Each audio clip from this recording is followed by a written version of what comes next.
गल बरगाड़ी बेदबी मामले की करते हैं। इस दे विच मुख मंत्री मान ने सिख आगुआं नूं रिपोर्ट सौंपी है ते IG SPS परमार की अगवाई दे विच बनी रिपोर्ट सिख आगुआं नूं सौंपी गई। रिपोर्ट दे विच SIT ने डेरा सच्चा सौदा नूं जिम्मेवार दस्सिआ। इस रिपोर्ट दे विच कई डेरा प्रेमियों के नाम भी शामिल।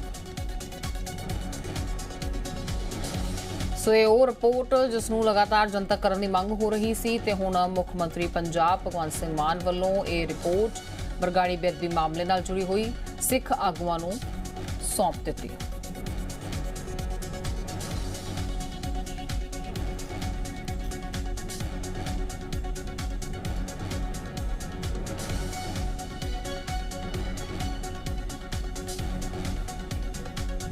ते इसे ते साडे नाल खास मेहमान भी जुड़े ने। सुखराज होरी खुद साडे नाल जुड़े ने। मृतक कृष्ण भगवान होरां दे पुत्तर ने, वो भी जुड़े ने ते साडे सीनियर सहयोगी गुरप्रीत जी भी साडे नाल जुड़े ने। सब तो पहला सुखराज जी तुहाडे कोल आऊंगी ते अज आखिरकार वो रिपोर्ट सिख आगुआं नूं सौंपी गई है। की लगदा है कि हुण इंसाफ वाल एक कदम होर अगे वधांगे आपां? देखो जी, ये रिपोर्ट है जिहड़ी ਇਹ ਪਿਛਲੇ ਤਕਰੀਬਨ 1.5 ਮਹੀਨੇ ਦੇ ਵਿੱਚ ਕੰਪਲੀਟ ਹੋ ਚੁੱਕੀ ਆ। ਜਿਹੜੇ ਚਲਾਨ IS ਪਰਮਾਰ ਜਿਹੜੇ ਉਹਨਾਂ ਨੇ ਦੇ ਦਿੱਤੇ ਸੀਗੇ, ਤਾਂ ਉਹਨਾਂ ਵੱਲੋਂ ਪਹਿਲਾਂ 1.5 ਮਹੀਨੇ ਦੇ ਵਿੱਚ ਜਿਹੜੀ ਜਾਂਚ ਕੰਪਲੀਟ ਕਰ ਦਿੱਤੀ ਗਈ ਆ ਜੀ। ਤਾਂ ਇਹ ਰਿਪੋਰਟ ਆ ਪਹਿਲਾਂ ਵੀ ਜਨਤਕ ਹੋ ਸਕਦੀ ਸੀ 1.5 ਮਹੀਨਾ, ਪਰ ਜੋ ਅੱਜ ਜਨਤਕ ਕਰਨ ਦਾ ਮਕਸਦ ਇਹ ਆ ਕਿ ਬਾਈਬਲ ਕਲਾਂ ਮੋਰਚਾ ਜਿਹੜਾ ਤਕਰੀਬਨ ਪਿਛਲੇ 6 ਮਹੀਨਿਆਂ ਤੋਂ ਚੱਲ ਰਿਹਾ, ਜਿਹਦੇ ਵਿੱਚ ਪੰਜਾਬ ਸਰਕਾਰ 3 ਮਹੀਨਿਆਂ ਦਾ ਸਮਾਂ ਲੈ ਕੇ ਜਾਂਦੀ ਆ ਤੇ 10 ਤਰੀਕ ਤੱਕ ਉਹ ਆਪਣਾ ਇੱਥੇ ਪੱਖ ਰੱਖਣ ਦੇ ਲਈ ਜਾਂ ਆਪਣੀ ਇਨਵੈਸਟੀਗੇਸ਼ਨ ਕੰਪਲੀਟ ਕਰਕੇ ਸੰਗਤਾਂ ਨੂੰ ਦੱਸਣ ਦੇ ਲਈ ਆਉਣਾ ਚਾਹੁੰਦੀ ਆ ਜਾਂ ਆਉਣਾ ਸੀ ਜੀ। ਤਾਂ ਉਹਦੇ ਤੇ ਕਿਤੇ ਨਾ ਕਿਤੇ ਕਹੀਏ ਕਿ ਉਹਨੂੰ ਲੋਕਾਂ ਨੂੰ ਦੁਚਿੱਤੀ ਦੇ ਵਿੱਚ ਪਾਉਣ ਦੇ ਲਈ ਇਸ ਤਰ੍ਹਾਂ ਦਾ ਇੱਕ ਰਾਹ ਅਪਣਾਇਆ ਗਿਆਗਾ। ਕੁਝ ਕੁ ਸਿੱਖ ਜਥੇਬੰਦੀਆਂ ਨੂੰ ਨਾਲ ਲੈ ਕੇ ਉਹਨਾਂ ਦੇ ਥਰੂ ਜਿਹੜੀ ਇਹ ਰਿਪੋਰਟ ਜਨਤਕ ਕੀਤੀ ਗਈ ਆ। ਤਾਂ ਉਹਦੇ ਨਾਲ ਇਹ ਆ ਕਿ ਲੋਕਾਂ ਨੂੰ ਇਹ ਲੱਗੇ ਕਿ ਮਾਨ ਸਰਕਾਰ ਆ ਜਾਂ ਆਪ ਦੀ ਸਰਕਾਰ ਆ ਕੁਝ ਹੱਲ ਕਰਨ ਵਾਲੇ ਪਾਸੇ ਆ। ਪਰ ਇਹ 1.5 ਮਹੀਨਾ ਪਹਿਲਾਂ ਚਲਾਨ ਆ ਜਿਹੜੇ ਕੋਰਟ ਦੇ ਵਿੱਚ ਪੇਸ਼ ਕਰ ਦਿੱਤੇ ਗਏ ਸੀ IG ਪਰਮਾਰ ਹੋਣਾ ਵੱਲੋਂ, ਤੇ ਜਨਤਕ ਰੂਪ ਦੇ ਵਿੱਚ ਜਿਹੜੇ ਚਲਾਨ ਆ ਉਹ बिल्कुल सुखराज साडे नाल बने हुए ने। कुछ तकनीकी खामियां उसनूं जरूर दुरुस्त करांगे। गुरप्रीत जी लगातार साडे नाल ने। गुरप्रीत जी, की कुछ होर डिटेल इन्फॉर्मेशन इस रिपोर्ट बारे तुसीं साझी कर सकते हो जो हुण सिख आगुआं नूं सौंप दित्ती गई है? देखो, ਜਿਹੜੇ ਅਮ੍ਰਿਤਾ ਕੁਝ ਸਿੱਖ ਆਗੂ ਜਿਹੜੇ ਇਸ ਕੇਸ ਨੂੰ ਲਗਾਤਾਰ ਪਰਸਿਊ ਕਰ ਰਹੇ ਸੀ, ਜਿਨ੍ਹਾਂ ਦੇ ਵਿੱਚ ਜੋਗਾ ਸਿੰਘ ਪੰਡੋਰੀ ਸੀ, ਖੁਖਰਾਣਾ ਸੀ, ਉਹ ਸਾਰੇ ਲੋਕ ਜਿਹੜੇ ਇਹਨੂੰ ਫੋਲੋ ਕਰ ਰਹੇ ਸੀ, ਪਰਸਿਊ ਕਰ ਰਹੇ ਸੀ, ਉਹਨਾਂ ਸਾਰਿਆਂ ਨੂੰ ਅੱਜ ਜਿਹੜੀ SIT ਦੀ ਰਿਪੋਰਟ ਹੈਗੀ SPS ਪਰਮਾਰ ਹੋਰਾਂ ਦੀ ਅਗਵਾਈ ਵਾਲੀ, ਉਹ ਸੌਂਪੀ ਗਈ ਹੈ। ਇਹਦੇ 'ਚ ਅਹਿਮ ਜਿਹੜਾ ਚੀਜ਼ ਹੈ, ਇੱਕ ਤਾਂ ਇਹ ਹੈ ਕਿ ਡੇਰਾ ਸੱਚਾ ਸੌਦਾ ਦਾ ਕਲੀਅਰ ਲਿੰਕ ਇਸ SIT ਰਿਪੋਰਟ ਦੇ ਵਿੱਚ ਦੱਸਿਆ ਗਿਆ ਕਿ ਡੇਰਾ ਸੱਚਾ ਸੌਦਾ ਦਾ ਲਿੰਕ ਸੀ ਬਰਗਾੜੀ ਦੇ ਵਿੱਚ ਬਾਈਬਲ ਕਲਾਂ ਦੇ ਵਿੱਚ ਜਿਹੜੀਆਂ 3 ਘਟਨਾਵਾਂ ਹੋਈਆਂ।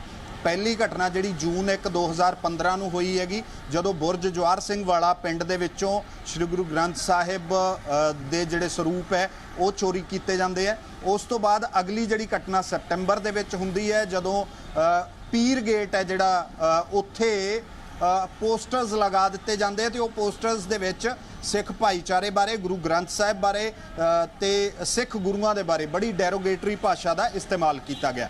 ਤੀਜੀ ਘਟਨਾ ਇਹਦੇ 'ਚ ਇਹ ਸੀ ਕਿ ਜਿਹੜੇ ਅਕਤੂਬਰ ਦੇ ਵਿੱਚ ਹੁੰਦੀ ਹੈ, ਜਦੋਂ ਸ਼੍ਰੀ ਗੁਰੂ ਗ੍ਰੰਥ ਸਾਹਿਬ ਜਿਹੜੇ ਬੁਰਜ ਜਵਾਰ ਸਿੰਘ ਵਾਲਾ ਤੋਂ ਚੋਰੀ ਕੀਤੇ ਗਏ ਸੀ, ਉਹਨਾਂ ਦੇ ਅੰਗ ਜਿਹੜੇ ਭੰਗ ਕੀਤੇ ਹੋਏ ਅੰਗ ਹੈ ਉਹ ਬੁਰਜ ਜਵਾਰ ਸਿੰਘ ਵਾਲਾ ਦੇ ਗੁਰਦੁਆਰਾ ਸਾਹਿਬ ਦੇ ਸਾਹਮਣੇ ਤੇ ਇਸ ਤੋਂ ਇਲਾਵਾ ਗਲੀਆਂ ਦੇ ਵਿੱਚ ਨੇ ਜਿਹੜੇ ਉਹ ਦਿਖਾਈ ਦਿੰਦੇ ਨੇ, ਉਹ ਉੱਥੇ ਦਿਖਦੇ ਨੇ। ਉਸ ਤੋਂ ਬਾਅਦ ਸਿੱਖ ਭਾਈਚਾਰੇ ਦੇ ਵਿੱਚ ਰੋਸ ਦੀ ਲਹਿਰ ਹੈਗੀ ਜਿਹੜੀ ਉਹ ਅਸੀਂ ਦੇਖੀ ਫਿਰ ਕਿਸ ਪੱਧਰ ਤੇ ਹੈ ਜਿਹੜੀ ਭੜਕਦੀ ਹੈ।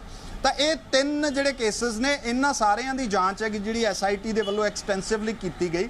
ਹੁਣ ਇਹਦੇ 'ਚ 8 ਜਿਹੜੇ ਮੁਲਜ਼ਮ ਨੇ ਉਹ ਨੋਮੀਨੇਟ ਕੀਤੇ ਗਏ ਨੇ, 8 ਲੋਕ, ਜਿਨ੍ਹਾਂ ਦੇ ਵਿੱਚੋਂ ਕੌਂਸਪੀਰੇਟਰ ਦੱਸਿਆ ਗਿਆ ਗੁਰਮੀਤ ਰਾਮ ਰਹੀਮ ਸਿੰਘ ਨੂੰ, ਡੇਰਾ ਸੱਚਾ ਸੌਦਾ ਸਰਸਾ ਦੇ ਮੁਖੀ, ਜਿਹੜੇ ਸੁਨਾਰੀਆ ਜੇਲ੍ਹ ਰੋਹਤਕ ਦੇ ਵਿੱਚ ਆਪਣੀ ਸਜ਼ਾ ਵੀ ਕੱਟ ਰਹੇ ਹੈ। ਇਸ ਤੋਂ ਇਲਾਵਾ 7 ਹੋਰ ਜਿਹੜੇ ਲੋਕ ਨੇ ਉਹਨਾਂ ਦੇ ਬਾਰੇ ਮੈਂ ਤੁਹਾਨੂੰ ਦੱਸ ਦਿੰਦਾ ਕਿ ਇਹ ਜਿਹੜੇ ਲੋਕ ਨੇ ਇਹਨਾਂ ਦੇ ਵਿੱਚ ਸੁਖਜਿੰਦਰ ਸਿੰਘ ਸਨੀ ਹੈ, ਸ਼ਕਤੀ ਸਿੰਘ ਹੈ, ਬਲਜੀਤ ਸਿੰਘ, ਰਣਦੀਪ ਸਿੰਘ ਨੀਲਾ, ਰਣਜੀਤ ਸਿੰਘ ਭੋਲਾ, ਨਿਸ਼ਾਨ ਸਿੰਘ, ਨਰਿੰਦਰ ਸ਼ਰਮਾ, ਇਹ 7 ਲੋਕ ਹੋਰ ਨੇ, ਇਹ ਡੇਰਾ ਸੱਚਾ ਸੌਦਾ ਦੇ ਫਾਲੋਅਰ ਨੇ ਤੇ ਇਹ ਇਸ ਪੂਰੀ ਘਟਨਾ ਦੇ ਵਿੱਚ ਗੁਰੂ ਗ੍ਰੰਥ ਸਾਹਿਬ ਚੋਰੀ ਕਿਵੇਂ ਹੋਏ, ਉਸ ਤੋਂ ਬਾਅਦ ਪੋਸਟਰਸ ਲਗਾਏ ਜਾਂਦੇ ਆ, ਫਿਰ ਅੰਗ ਭੰਗ ਕਰਕੇ ਗਲੀਆਂ ਦੇ ਵਿੱਚ ਖਿਲਾਰੇ ਜਾਂਦੇ ਆ, ਇਹ ਸਾਰੇ ਇਸ ਕਨਸਪੀਰੇਸੀ ਦੇ ਵਿੱਚ ਸ਼ਾਮਿਲ ਸੀਗੇ।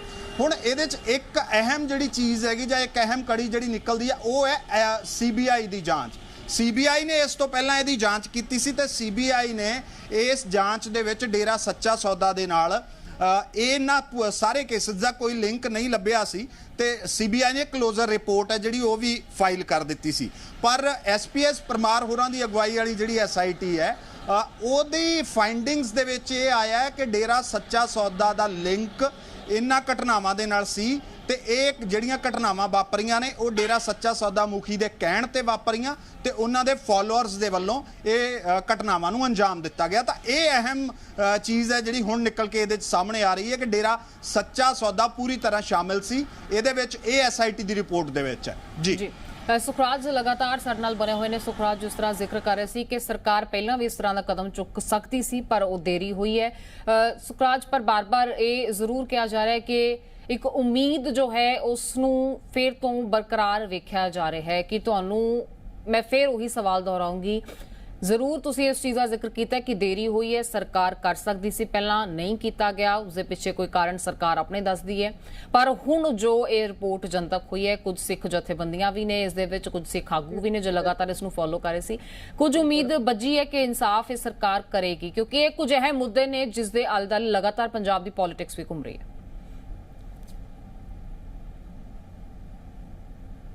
ਇਹਦੇ ਵਿੱਚ ਭੈਣ ਜੀ ਮੇਰੀ ਗੱਲ ਸੁਣੋ, ਇੱਕ ਇਹ ਆ ਕਿ ਜਿਹੜੀ ਸਰਕਾਰ ਇੱਥੇ ਤੁਸੀਂ ਕਹਿ ਰਹੇ ਹੋ ਕੁਝ ਕਰਨ ਦੇ ਇਰਾਦੇ ਨਾਲ ਆ ਜੀ, ਮੈਂ ਦੱਸਣਾ ਚਾਹਣਾ ਕਿ 3 ਬੰਦੇ ਭਗੌੜਾ ਕਰਾਰ ਹਾਈ ਕੋਰਟ ਵੱਲੋਂ ਦਿੱਤੇ ਗਏ ਆ ਤੇ ਉਹ ਕਿੱਥੇ ਆ? ਜਿਹੜੇ ਮਾਸਟਰਮਾਈਂਡ ਦੇ ਨਾਲ, ਜਿਵੇਂ ਗੁਰਮੀਤ ਰਾਮ ਰਹੀਮ ਇੱਕ ਮਾਸਟਰਮਾਈਂਡ ਆ, ਉਹਦੇ ਵਿੱਚ 3 ਬੰਦੇ ਹੋਰ ਭਗੌੜਾ ਕਰਾਰ ਦਿੱਤੇ ਗਏ ਆ ਤਾਂ ਉਹ 3 ਬੰਦਿਆਂ ਦੀ ਅੱਜ ਤੱਕ PO ਹੋਏ, ਉਹਨਾਂ ਦੀ ਗ੍ਰਿਫਤਾਰੀ ਨਹੀਂ ਹੋਈ। ਰਾਮ ਰਹੀਮ ਨੂੰ ਪੰਜਾਬ ਦੇ ਵਿੱਚ ਨਹੀਂ ਲਿਆਂਦਾ ਗਿਆ ਜਾਂ ਉਹਦੇ ਵਿੱਚ ਪੁੱਛਗਿੱਛ ਇਨਵੈਸਟੀਗੇਸ਼ਨ ਜੁਆਇਨ ਨਹੀਂ ਕਰਾਈ ਗਈ। ਦੂਸਰੀ ਗੱਲ, ਜਿਹੜੀਆਂ ਜਥੇਬੰਦੀਆਂ ਦਾ ਨਾਮ ਲਿਆ ਜਾ ਰਿਹਾ, ਕੋਈ ਜਥੇਬੰਦੀ ਨਹੀਂ ਆ ਪੰਜਾਬ ਦੇ ਵਿੱਚ ਜਿਹੜੀਆਂ ਜਥੇਬੰਦੀਆਂ ਅੱਜ ਤੁਸੀਂ ਕਹਿੰਦੇ ਹੋ ਸਿੱਖ ਜਥੇਬੰਦੀਆਂ ਦੇ ਵੱਲੋਂ ਰਿਪੋਰਟ ਜਨਤਕ ਦਿੱਤੀ ਗਈ ਹੈ ਜਾਂ ਉਹਨਾਂ ਦੇ ਥਰੂ ਜਿਹੜੀ ਜਨਤਕ ਕਰਾਈ ਗਈ ਆ ਜੀ, ਉਹ ਜਥੇਬੰਦੀਆਂ ਇੱਕ ਰੇਸ਼ਮ ਸਿੰਘ ਖਕਰਾਣਾ ਦਾ ਜਿਹੜਾ ਨਾਮ ਲਿਆ ਇਹਨਾਂ ਨੇ, ਮੈਂ ਤੁਹਾਨੂੰ ਸਿਖਾ ਸਕਦਾ ਹਾਂ ਕਿ ਉਸ MLA ਦੇ ਨਜ਼ਦੀਕੀ ਆ, ਮੋਗਾ ਦੇ MLA ਦੇ ਨਜ਼ਦੀਕੀ ਆ, ਆਮ ਆਦਮੀ ਪਾਰਟੀ ਦੇ ਵਲੰਟੀਅਰ ਆ ਤੇ ਉਹਨਾਂ ਦੇ ਨਾਲ, ਉਹਨਾਂ ਦੇ ਨਾਮ ਦੇ ਨਾਲ ਲਾ ਕੇ ਤੇ ਉਹਨਾਂ ਨੂੰ ਇੱਕ ਜਥੇਬੰਦੀਆਂ ਰਿਪਰੈਜ਼ੈਂਟ ਕਰਕੇ ਤੁਸੀਂ ਜਨਤਕ ਕਰੀ ਜਾਂਦੇ ਹੋ, ਜਥੇਬੰਦੀਆਂ ਨੂੰ ਭਰੋਸਾ ਲਿਆ। ਹਾਲਾਂਕਿ ਸਰਕਾਰ ਨੂੰ 3 ਮਹੀਨੇ ਦਾ ਸਮਾਂ ਦਿੱਤਾ ਹੋਇਆ, ਜਿਹੜਾ ਬਹਿਬਲ ਇਨਸਾਫ ਮੋਰਚਾ ਚੱਲ ਰਿਹਾ ਉਹਦੇ ਵਿੱਚ 10 ਜੁਲਾਈ ਨੂੰ ਸਮਾਂ ਪੂਰਾ ਹੋਣਾ। ਜਿਹੜੇ ਸਹਿਯੋਗੀ ਤੁਹਾਡੇ ਗੱਲ ਕਰ ਰਹੇ ਸੀ, ਕਹਿ ਰਹੇ ਸੀਗੇ ਇਹ 'ਚ ਬਹੁਤ ਅਹਿਮ ਗੱਲਾਂ ਜਿਹੜੀਆਂ 3 ਭਗੌੜਾ ਕਰਾਰ ਦਿੱਤੇ ਆ ਉਹਨਾਂ ਦੀ ਅੱਜ ਤੱਕ ਗ੍ਰਿਫਤਾਰੀ ਨਹੀਂ ਹੋਈ, ਉਹ ਕਿੱਥੇ ਆ? ਦੂਸਰੇ ਪਾਸੇ ਜਿਹੜਾ ਸੁਰਿੰਦਰਪਾਲ ਬਿੱਟੂ ਆ, ਮਹਿੰਦਰਪਾਲ ਬਿੱਟੂ ਦਾ ਭਰਾ ਸੁਰਿੰਦਰਪਾਲ ਆ, ਉਹਦਾ ਅੱਜ ਤੱਕ ਬਿਆਨ ਨਹੀਂ ਆਇਆ, ਜਿਹਦੇ ਕੋਲੇ ਰਹਿੰਦਾ ਸਰੂਪ ਆ, ਅੰਗ ਜਿਹੜੇ ਬੇਅਦਬੀ ਵਾਲੇ ਉਹਦੇ ਕੋਲੇ ਆ, ਉਹਦਾ ਵਿੱਚ ਰਿਪੋਰਟ ਦੇ ਵਿੱਚ ਨਾਂ ਨਹੀਂ ਆਇਆ। ਆਪਣੇ ਵੱਲੋਂ ਸਰਕਾਰੀ ਤੰਤਰ ਦੇ ਵੱਲੋਂ, ਸਰਕਾਰੀ ਜਥੇਬੰਦੀਆਂ ਦੇ ਵੱਲੋਂ ਇਹ ਰਿਪੋਰਟ ਲਈ ਗਈ ਆ ਤੇ ਸਰਕਾਰੀ ਜਥੇਬੰਦੀਆਂ ਇਹਨੂੰ ਜਨਤਕ ਕਰਨ ਤੇ ਲੱਗੀਆਂ ਹੋਈਆਂ। ਸੋ ਇਹ ਜਿਹੜੀ ਲੋਕਾਂ ਨੂੰ ਇੱਕ ਦੁਫਾੜ ਕਰਨ ਦੇ ਲਈ ਵਰਤੀ ਗਈ ਆ। ਸਰਕਾਰ ਇਸ ਨੂੰ ਸਹੀ ਚੀਜ਼ ਬਣਾ ਕੇ ਪੇਸ਼ ਕਰੇ, ਸਹੀ ਚੀਜ਼ ਦੇ ਉੱਤੇ ਲੈ ਕੇ ਆਵੇ, ਪੰਜਾਬ ਦੇ ਲੋਕਾਂ ਨੂੰ ਸੰਤੁਸ਼ਟੀ ਹੋਊਗੀ। 7 ਸਾਲ ਦੀ ਇਸ ਵਿਸ਼ੇ ਤੇ ਰਾਜਨੀਤੀ ਹੋ ਰਹੀ ਆ, ਹਾਲਾਂਕਿ 7 ਦਿਨ ਰਹਿੰਦੇ ਸੀ, ਉਦੋਂ ਵੀ ਇਹਨੂੰ ਜਨਤਕ ਕਰ ਸਕਦੇ ਸੀ ਜਾਂ ਇਹਨੂੰ 1.5 ਮਹੀਨਾ ਪਹਿਲਾਂ ਜਨਤਕ ਕਰ ਸਕਦੇ ਸੀ। ਇਹ ਹੁਣ ਹੀ ਕਿਉਂਕਿ ਜਦੋਂ 7 ਦਿਨ ਰਹਿ ਗਏ ਉਸ ਦਿੱਤੇ ਹੋਏ ਟਾਈਮ ਬਾਉਂਡ ਨੂੰ ਪੂਰਾ ਹੋਣ ਦੇ ਵਿੱਚ, ਤੇ ਇਹਨੂੰ ਹੁਣ ਜਨਤਕ ਕਰਨਾ ਮੈਂ ਨਹੀਂ ਸਮਝਦਾ ਕਿ ਸਰਕਾਰ ਦਾ ਸਹੀ ਪੱਖ ਹੋ ਸਕਦਾ। ਗੁਰਪ੍ਰੀਤ ਜੀ ਲਗਾਤਾਰ ਸਾਡੇ ਨਾਲ ਬਣੇ ਹੋਏ ਨੇ। ਗੁਰਪ੍ਰੀਤ ਜੀ, ਜੋ ਸ਼ੱਕ-ਸ਼ੁਬਾ ਜ਼ਾਹਰ ਕੀਤੇ ਜਾ ਰਹੇ ਨੇ ਸੁਖਰਾਜ ਹੋਰਾਂ ਵੱਲੋਂ, ਉਸ ਤੇ ਕੀ ਕਹੋਗੇ? ਕਿਉਂਕਿ ਕਈ ਚੀਜ਼ਾਂ ਦਾ ਉਹ ਜ਼ਿਕਰ ਕਰਦੇ ਨੇ, ਇੱਥੋਂ ਤੱਕ ਉਹਨਾਂ ਨੇ ਜ਼ਿਕਰ ਕੀਤਾ ਕਿ ਖੁਦ ਪਾਰਟੀ ਦੇ ਹੀ ਆਗੂ ਨੇ ਜਿਨ੍ਹਾਂ ਨੂੰ ਇਸ ਤਰ੍ਹਾਂ ਕੁਝ ਜਥੇਬੰਦੀਆਂ ਜਾਂ ਸਿੱਖ ਆਗੂ ਬਣਾ ਕੇ ਪੇਸ਼ ਕੀਤਾ ਗਿਆ ਤੇ ਰਿਪੋਰਟ ਜਨਤਕ ਕਰ ਦਿੱਤੀ ਗਈ, ਟਕਵੰਜ ਦੱਸ ਰਹੇ ਨੇ। ਦੇਖੋ, ਫਿਲਹਾਲ ਇਹ ਕਿ ਜਿਹੜੇ ਲੋਕ ਉੱਥੇ ਪਹੁੰਚੇ ਜਿਨ੍ਹਾਂ ਦਾ ਨਾਮ ਹੁਣ ਲਿਆ ਜਾ ਰਿਹਾ, ਚਮਕੌਰ ਸਿੰਘ ਨੇ ਜਾਂ ਰੇਸ਼ਮ ਸਿੰਘ ਖੁਖਰਾਣਾ ਨੇ, ਬਲਦੇਵ ਸਿੰਘ ਜੋਗੇ ਵਾਲਾ ਨੇ, ਇਹ ਲੋਕ ਜਿਹੜੇ ਪਹੁੰਚੇ ਨੇ, ਇਹਨਾਂ ਦਾ ਕੀ ਸਬੰਧ ਹੈ ਸਿੱਖ ਜਥੇਬੰਦੀਆਂ ਦੇ ਨਾਲ? ਪਰ ਸਰਕਾਰ ਦੇ ਵੱਲੋਂ ਜੋ ਜਾਣਕਾਰੀ ਦਿੱਤੀ ਗਈ ਆ ਉਹਦੇ ਮੁਤਾਬਕ ਇਹ ਹੈ ਕਿ ਸਿੱਖ ਜਥੇਬੰਦੀਆਂ ਦੇ ਉਹ ਲੋਕ ਨੇ ਜੋ ਇਸ ਕੇਸ ਨੂੰ ਪਰਸਿਊ ਕਰ ਰਹੇ ਸੀ, ਜੋ ਫੋਲੋ ਕਰ ਰਹੇ ਸੀਗੇ। ਇਹਨਾਂ ਦਾ ਆਮ ਆਦਮੀ ਪਾਰਟੀ ਦੇ ਨਾਲ ਕੀ ਸਬੰਧ ਹੈ ਜਾਂ ਕੀ ਨਹੀਂ ਹੈ, ਇਹ ਇੱਕ ਪੋਲੀਟੀਕਲ ਸਟੇਟਮੈਂਟ ਹੈ, ਇਹਦੇ ਤੇ ਸ਼ਾਇਦ ਆਪਾਂ ਨਾ ਜਾਈਏ। ਪਰ ਇਹ ਹੈ ਕਿ ਜਿਹੜੀ ਗੱਲ ਹੁਣੇ ਕਹਿ ਰਹੇ ਸੀਗੇ ਸੁਖਰਾਜ ਉਹ ਇਹ ਹੈ ਕਿ ਐਬਸਕੌਂਡਿੰਗ ਹੈਗੇ ਆ 3 ਲੋਕ। ਉਹ ਇਸ ਜਾਂਚ ਰਿਪੋਰਟ ਦੇ ਵਿੱਚ ਵੀ ਇਹ ਚੀਜ਼ਾਂ ਸਾਹਮਣੇ ਆਈਆਂ। ਜਾਂਚ ਰਿਪੋਰਟ ਨੇ, ਦੇਖੋ ਜਾਂਚ ਰਿਪੋਰਟ ਨੇ ਫੈਕਟਸ ਹੈਗੇ ਜਿਹੜੇ ਉਹ ਸਾਹਮਣੇ ਰੱਖਣੇ, ਔਰ ਜਾਂਚ ਰਿਪੋਰਟ ਦੇ ਫੈਕਟਸ ਇਹ ਨੇ ਕਿ ਡੇਰਾ ਸੱਚਾ ਸੌਦਾ ਦੀ ਇਹਦੇ ਵਿੱਚ ਸ਼ਮੂਲੀਅਤ ਸੀਗੀ। 3 ਉਹਨਾਂ ਦੇ ਜਿਹੜੇ ਫਾਲੋਅਰਸ ਨੇ ਜਿਨ੍ਹਾਂ ਹੁਣ ਨੇਮ ਕੀਤੇ ਗਏ ਨੇ, ਉਹ ਤੋਂ ਇਲਾਵਾ ਜਿਹੜੇ 3 ਨੇ ਉਹ ਐਬਸਕੌਂਡਿੰਗ ਨੇ, ਉਹ ਭਗੌੜੇ ਨੇ। ਅੱਗੇ ਦੀ ਕਾਰਵਾਈ ਹੈ ਜਿਹੜੀ ਜਾਂਚ ਰਿਪੋਰਟ ਤੇ ਉਹ ਪੁਲਿਸ ਤੇ ਏਜੰਸੀਜ਼ ਨੇ ਕਰਨੀ ਹੈਗੀ। ਇਹ ਜਾਂਚ ਰਿਪੋਰਟ ਦੇ ਤੱਥ ਤੇ ਜਿਹੜੀ ਹੈਗੀ ਹੈ ਅਸੀਂ ਚਰਚਾ ਕਰ ਰਹੇ ਹਾਂ, ਜਾਂਚ ਰਿਪੋਰਟ ਦੇ ਵਿੱਚ ਕੀ ਨਿਕਲਿਆ। ਔਰ ਜਾਂਚ ਰਿਪੋਰਟ ਦੇ ਵਿੱਚ ਇਹੀ ਅਹਿਮ ਚੀਜ਼ਾਂ ਨੇ ਕਿ ਜਿੱਥੇ CBI ਇਹ ਕਹਿ ਰਹੀ ਸੀ ਕਿ ਡੇਰਾ ਸੱਚਾ ਸੌਦਾ ਦੇ ਜਿਹੜੇ ਮੁਖੀ ਨੇ ਜਾਂ ਡੇਰਾ ਸੱਚਾ ਸੌਦਾ ਹੈ ਉਹਦੀ ਕੋਈ ਭੂਮਿਕਾ ਨਹੀਂ ਹੈ ਇਸ ਪੂਰੇ ਕਾਂਡ ਦੇ ਵਿੱਚ, ਉਹ ਜ਼ਰੂਰ ਹੈ ਕਿ ਇਹ ਕਾਊਂਟਰ ਕਰਦੀ ਹੈ ਇਹ ਰਿਪੋਰਟ ਉਹਨਾਂ ਤੱਥਾਂ ਨੂੰ। ਔਰ ਇਹ ਰਿਪੋਰਟ ਕਹਿੰਦੀ ਹੈ ਜੀ ਬਿਲਕੁਲ ਗੁਰਪ੍ਰੀਤ ਜੀ, ਤੁਹਾਡੀ ਆਵਾਜ਼ ਨਹੀਂ ਆ ਰਹੀ, ਕੁਝ ਦੁਰੁਸਤਗੀ ਦੀ ਜ਼ਰੂਰਤ ਹੈ। ਸੁਖਰਾਜ ਲਗਾਤਾਰ ਸਾਡੇ ਨਾਲ ਬਣੇ ਹੋਏ ਨੇ। ਸੁਖਰਾਜ, ਜਿਸ ਤਰ੍ਹਾਂ ਤੁਸੀਂ ਇੱਕ ਨਾਮੋਸ਼ੀ ਜ਼ਾਹਰ ਕਰ ਰਹੇ ਹੋ ਤੇ ਦੂਜੇ ਪਾਸੇ ਜੇ ਮੋਰਚੇ ਲਾਈ ਬੈਠੀਆਂ ਸੰਗਤਾਂ ਦੀ ਗੱਲ ਕੀਤੀ ਜਾਏ ਜੋ ਇਨਸਾਫ ਦੀ ਮੰਗ ਕਰਦੀਆਂ ਨੇ, ਉਹਨਾਂ ਦੇ ਵਿੱਚ ਵੀ ਇਸੇ ਤਰ੍ਹਾਂ ਦਾ ਕੋਈ ਸ਼ਖਸਵਾ ਬਣਿਆ ਹੋਇਆ ਜਾਂ ਫਿਰ ਕਿਤੇ ਨਾ ਕਿਤੇ ਇੱਕ ਕਦਮ ਅਗਾਂਹ ਨੂੰ ਉਹ ਸੋਚਦੇ ਨੇ ਇਸ ਨੂੰ? ਬਿਲਕੁਲ, ਮੇਰੇ ਕੋਲੇ ਜਦੋਂ ਤੋਂ ਰਿਪੋਰਟ ਜਨਤਕ ਹੋਈ ਉਦੋਂ ਤੋਂ ਕਾਫੀ ਇੱਥੇ ਸਿੱਖ ਜਿਹੜੇ ਆ ਵੀਰ ਪਹੁੰਚੇ ਆ ਇਸ ਚੀਜ਼ ਨੂੰ ਲੈ ਕੇ ਕਿ ਇਹ ਰਿਪੋਰਟ ਜਨਤਕ ਹੋਣ ਦਾ ਕਾਰਨ, ਕਿਉਂਕਿ ਇਹ 1.5 ਮਹੀਨਾ ਪਹਿਲਾਂ ਈਵਨ ਕਿ ਰਿਪੋਰਟ ਵੀ ਦੱਸੂਗੀ ਵੀ ਕਦੋਂ ਅਦਾਲਤ ਦੇ ਵਿੱਚ ਸੀ। ਇਹ ਜਿਹੜੇ ਚਲਾਨ ਅਦਾਲਤ ਦੇ ਵਿੱਚ ਦਿੱਤੇ ਹੋਏ ਆ ਉਹਨਾਂ ਨੂੰ ਇੱਕ ਕਿਤਾਬ ਦਾ ਰੂਪ ਦੇ ਕੇ ਜਿਹੜਾ ਉਹ ਬਾਹਰ ਲਿਆਂਦਾ ਗਿਆ, ਉਹ ਚਲਾਨ ਹੈ, ਉਹ ਆਨਰੇਬਲ ਮਾਨਯੋਗ ਹਾਈ ਕੋਰਟ ਦੇ ਵਿੱਚ ਪਏ ਆ ਤੇ ਜਿਹੜਾ ਬੰਦਾ ਚਾਹੁੰਦਾ ਉੱਥੋਂ ਉਹਨੂੰ ਕਾਪੀ ਲੈ ਕੇ ਪੜ੍ਹ ਸਕਦਾ। ਪਰ ਗੱਲ ਇੱਥੇ ਹੁੰਦੀ ਹੈ, ਸਰਕਾਰ ਕੀ ਵਾਕਈ ਉਹਨਾਂ ਦੋਸ਼ੀਆਂ ਨੂੰ ਸਜ਼ਾ ਦੇ ਚੁੱਕੀ ਹੈ ਜਾਂ ਉਹਨਾਂ ਦੋਸ਼ੀਆਂ ਨੂੰ ਕਟਹਿਰੇ 'ਚ ਖੜੇ ਕਰ ਚੁੱਕੀ ਹੈ ਜਿਹੜਿਆਂ ਨੂੰ 2015 ਦੇ ਵਿੱਚ ਸਿੱਖ ਕੌਮ ਨੇ ਕਹਿਤਾ ਸੀ ਕਿ ਡੇਰਾ ਸਰਸੇ ਦਾ ਮੁਖੀ ਬਲਾਤਕਾਰੀ ਰਾਮ ਰਹੀਮ ਹੈ ਜਿਹੜਾ ਉਹ ਦੋਸ਼ੀ ਆ, ਉਹਦੇ ਪੈਰੋਕਾਰ ਦੋਸ਼ੀ ਆ। ਇੱਕ ਪਾਸੇ ਦਾ ਸਰਕਾਰ ਗੁਰਦੇਵ ਸਿੰਘ ਦਾ ਕਤਲ ਹੁੰਦਾ ਬੁਰਜ ਜਵਾਹਰ ਸਿੰਘ ਵਾਲੇ, ਜਿਹੜਾ ਸਰੂਪ ਚੋਰੀ ਕਰਾਉਣ ਦੇ ਵਿੱਚ ਜਿਹਦੀ ਫੁੱਲ ਭੂਮਿਕਾ ਹੁੰਦੀ ਆ, ਉਹਦਾ ਕਤਲ ਕਿਸੇ ਅਣਪਛਾਤੇ ਵਿਅਕਤੀਆਂ ਵੱਲੋਂ ਕਰ ਦਿੱਤਾ ਜਾਂਦਾ। ਸਰਕਾਰ ਉਹਨੂੰ ਲੱਭ ਕੇ ਉਹਨਾਂ ਨੂੰ ਕਿਹ ਤੱਕ ਦੀ ਸਜ਼ਾ ਵੀ ਦੇ ਦਿੰਦੀ ਹੈ ਤੇ ਦੂਜੇ ਪਾਸੇ ਬੇਅਦਬੀ ਕਰਨ ਵਾਲੇ ਸਾਹਮਣੇ ਆ, ਉਹ ਆਪ ਮੰਨੀ ਜਾਂਦੇ ਆ ਤੇ ਉਹਨਾਂ ਨੂੰ ਅੱਜ ਤੱਕ ਸਜ਼ਾ ਕੋਈ ਨਹੀਂ, ਉਹ ਭਗੌੜੇ ਕਰਾਰ ਹੋ ਚੁੱਕੇ ਆ। ਬਿਲਕੁਲ ਸੁਖਰਾਜ ਜੀ, ਇਸੇ ਤੇ ਸਾਡੇ ਨਾਲ ਗੱਲਬਾਤ ਕਰਨ ਦੇ ਲਈ ਜੋ ਸਿੱਖ ਆਗੂ ਤਸਵੀਰ ਦੇ ਵਿੱਚ ਸਾਨੂੰ ਨਜ਼ਰ ਆ ਰਹੇ ਨੇ, ਰੇਸ਼ਮ ਸਿੰਘ ਜੀ ਉਹਨਾਂ ਚੋਂ ਸਾਡੇ ਨਾਲ ਜੁੜ ਚੁੱਕੇ ਨੇ ਫੋਨ ਲਾਈਨ ਤੇ। ਬਹੁਤ ਸਵਾਗਤ ਹੈ ਜੀ ਤੁਹਾਡਾ ਜੀ ਪੰਜਾਬ ਹਰਿਆਣਾ ਹਿਮਾਚਲ ਤੇ। ਹਾਂਜੀ ਸਰ, ਤੁਹਾਡੇ ਤੋਂ ਇਹ ਸਮਝਣਾ ਚਾਹਾਂਗੇ ਕਿ ਅੱਜ ਜੋ ਇਹ ਰਿਪੋਰਟ ਸੌਂਪੀ ਗਈ ਹੈ, ਇਸ ਰਿਪੋਰਟ ਨੂੰ ਤੁਹਾਡੇ ਤੀਕ ਪਹੁੰਚਾਉਣ ਤੋਂ ਬਾਅਦ ਜੋ ਕਿ ਸਿੱਖ ਆਗੂਆਂ ਤੱਕ ਪਹੁੰਚ ਦੀ ਸਰਕਾਰ ਨੇ ਕੀਤੀ ਹੈ, ਇਸ ਤੋਂ ਬਾਅਦ ਹੁਣ ਅਗਲਾ ਕਦਮ ਕੀ ਸਿੱਖ ਜਥੇਬੰਦੀਆਂ ਦਾ ਹੋਏਗਾ ਜਾਂ ਤੁਹਾਡੇ ਵੱਲੋਂ ਅੱਗੇ ਕੀ ਕੁਝ ਪ੍ਰੋਸੀਡ ਕੀਤਾ ਜਾਏਗਾ? ਦੇਖੋ ਜੀ, 467 ਪੰਨਿਆਂ ਦੀ ਰਿਪੋਰਟ ਆ ਜੀ। ਉਹਨੂੰ ਹੁਣ ਰਿਪੋਰਟ ਅੱਜ ਉਹਨਾਂ ਨੇ ਸੌਂਪਤੀ ਹੈ, ਉਹਨੂੰ ਪੜਾਂਗੇ, ਪੜ੍ਹ ਕੇ ਉੱਤੇ ਵਿਚਾਰ ਕਰਕੇ ਤੇ ਫਿਰ ਅਗਲਾ ਪ੍ਰੋਗਰਾਮ ਆ ਬਾਅਦ ਹੀ ਦਿੱਤਾ ਜਾ ਸਕਦਾ, ਕਿਉਂਕਿ ਅੱਜ ਹੀ ਰਿਪੋਰਟ ਸਾਨੂੰ ਮਿਲੀ ਹੈ ਜੀ। ਉਹਦੇ ਵਿੱਚ ਜਿਹੜਾ ਮੋਟਾ ਵੀ ਮੁੱਖ ਦੋਸ਼ੀ ਜਿਹਨੂੰ ਅਸੀਂ ਮੰਨਦੇ ਆ ਰਾਮ ਰਹੀਮ ਸੱਚੇ ਸੌਦੇ ਵਾਲਾ, ਉਹਦੇ ਵਿੱਚ ਬਿਆਨ ਕਲਮਬੰਦ ਕੀਤੇ ਆ। ਸਾਜ਼ਿਸ਼ ਦਾ ਦੋਸ਼ੀ ਉਹਨੂੰ ਉਹਦੇ ਵਿੱਚ ਬਣਾਇਆ ਗਿਆ ਜੀ। ਇਸ ਕਰਕੇ ਹੁਣ ਸਾਰੀ ਰਿਪੋਰਟ ਪੜ੍ਹ ਕੇ ਅਗਲਾ ਪ੍ਰਤੀਕਰਮ ਦਾ ਫੇਰ ਹੀ ਅਸੀਂ ਦੇ ਸਕਦੇ ਹਾਂ, ਕਿਉਂਕਿ ਰਿਪੋਰਟ ਬਹੁਤ ਵੱਡੀ ਹੈ। 467 ਪੰਨਿਆਂ ਦੀ ਰਿਪੋਰਟ ਹੈ ਜੀ। ਰੇਸ਼ਮ ਜੀ, ਸਾਡੇ ਨਾਲ ਇਸ ਗੱਲਬਾਤ ਦੇ ਵਿੱਚ ਸੁਖਰਾਜ ਜੀ ਵੀ ਜੁੜੇ ਹੋਏ ਨੇ, ਮ੍ਰਿਤਕ ਕ੍ਰਿਸ਼ਨ ਸਿੰਘ ਦੇ ਪੁੱਤਰ ਨੇ। ਉਹਨਾਂ ਵੱਲੋਂ ਕੁਝ ਸ਼ਖਸਬਾ ਨੇ ਉਹ ਕਹਿੰਦੇ ਨੇ ਕਿ ਪਹਿਲਾਂ 1.5 ਮਹੀਨੇ ਪਹਿਲਾਂ ਵੀ ਇਹ ਤਾਂ ਜਨਤਕ ਕੀਤਾ ਜਾ ਸਕਦਾ ਸੀ, ਇਹ ਅੱਜ ਤਾਂ ਹੀ ਜਨਤਕ ਕੀਤਾ ਗਿਆ ਕਿਉਂਕਿ ਹੁਣ 7 ਦਿਨ ਦੀ ਮੌਲਤ ਸਰਕਾਰ ਕੋਲ ਬਚੀ ਹੈ, ਇਨਸਾਫ ਦੇ ਲਈ ਸਰਕਾਰ ਨੂੰ ਸਮਾਂ ਦਿੱਤਾ ਗਿਆ ਸੀ। ਕੁਝ ਇਸ ਤਰ੍ਹਾਂ ਦੇ ਡਾਊਟਸ ਨੇ ਕਿ ਅੱਜ ਇਹ ਟਕਵੰਜ ਕੀਤਾ ਗਿਆ ਸਰਕਾਰ ਵੱਲੋਂ। ਇਹ ਕਹਿ ਰਹੇ ਨੇ ਕਿ ਇਹ ਤਾਂ 1.5 ਮਹੀਨੇ ਪਹਿਲਾਂ ਹੀ ਜੋ ਇਹ ਅੱਜ ਦਿੱਤੀ ਗਈ ਹੈ ਰਿਪੋਰਟ ਬਣਾ ਕੇ, ਉਹ ਪਹਿਲਾਂ ਹੀ ਕੋਰਟ ਦੇ ਵਿੱਚ ਹੈ। ਕੋਰਟ ਦੇ ਵਿੱਚ ਤਾਂ ਉਹਨਾਂ ਨੇ ਰਿਪੋਰਟ ਪੇਸ਼ ਕੀਤੀ ਵੀ ਹੈ ਜੀ, ਪਰ ਸਾਨੂੰ ਜਿਹੜੀ ਹੈ ਸਿੱਖ ਜਥੇਬੰਦੀਆਂ ਨੂੰ ਉਹ ਰਿਪੋਰਟ ਦੀ ਕਾਪੀ ਇਹਨਾਂ ਨੇ ਮੁਕੰਮਲ ਜਿਹੜੀ ਕੰਪਲੀਟ ਹੈ ਉਹ ਅੱਜ ਦਿੱਤੀ ਹੈ। ਦੂਜੀ ਗੱਲ ਇਹ ਹੈ ਕਿ ਜਿਹੜੇ ਮਸਲਿਆਂ ਨੂੰ ਅਸੀਂ ਲੈ ਕੇ ਗਏ ਸੀ ਨਾ, ਉਹਨਾਂ ਦੇ ਵਿੱਚ ਇਹ ਬਰਗਾੜੀ ਵਾਲਾ ਦਾ ਮਸਲਾ ਹੈ ਹੀ ਹੈ, ਸਾਰੀ ਕੌਮ ਇਸ ਮਸਲੇ ਨੂੰ ਚੱਕ ਰਹੀ ਹੈ।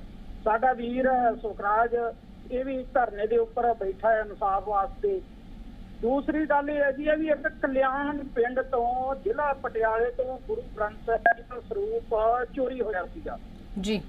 ਉਹਦੇ ਸਬੰਧ ਦੇ ਵਿੱਚ ਤੇ ਨਾਲ ਹੀ ਜਿਹੜਾ ਸ਼੍ਰੋਮਣੀ ਗੁਰਦੁਆਰਾ ਪ੍ਰਬੰਧਕ ਕਮੇਟੀ ਦੇ ਪ੍ਰਬੰਧ ਦੇ ਵਿੱਚੋਂ 328 ਸਰੂਪ ਗਾਇਬ ਹੋਏ ਸੀਗੇ।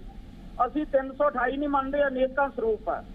ਅਸੀਂ ਉਹਦੀ ਜਾਂਚ ਵਾਸਤੇ ਤੇ ਜਿਹੜਾ ਉਹ ਸਰੂਪ ਛੋਟੇ ਆਕਾਰ ਦਾ ਪਿੰਡ ਕਲਿਆਣ ਤੋਂ ਚੋਰੀ ਹੋਇਆ ਸੀ, ਉਸ ਸੰਬੰਧ ਦੇ ਵਿੱਚ ਇੱਕ ਧਰਨੇ ਦਾ ਪ੍ਰੋਗਰਾਮ 5 ਤਰੀਕ ਦਾ ਰੱਖਿਆ ਸੀਗਾ ਤੇ ਉਹਦੇ ਸੰਬੰਧ ਦੇ ਵਿੱਚ ਸਾਨੂੰ ਮਤਲਬ ਸਰਕਾਰ ਨਾਲ ਗੱਲਬਾਤ ਕਰਨ ਦਾ ਸੱਦਾ ਮਿਲਿਆ ਸੀ।